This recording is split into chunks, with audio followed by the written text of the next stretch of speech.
Why does your scanner show the P0593 engine code? What does it mean?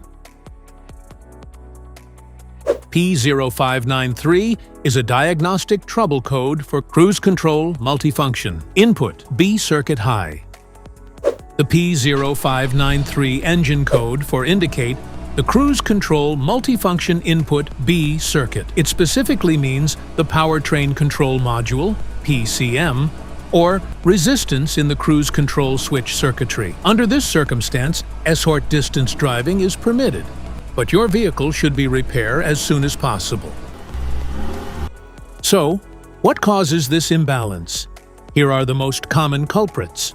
This error can be caused by these possible faults in your vehicle: faulty cruise control switch, damaged wiring harness, defective clock spring, corroded electrical connectors, failed engine control module, ECM or PCM.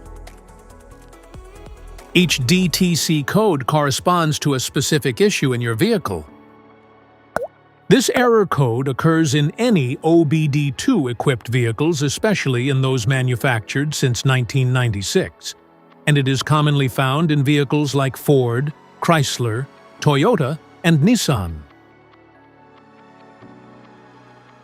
If you want to fix this error code, let us know in the comments section. We will definitely make the video on your demand. If you like this video, don't forget to subscribe to our channel. Thanks for watching.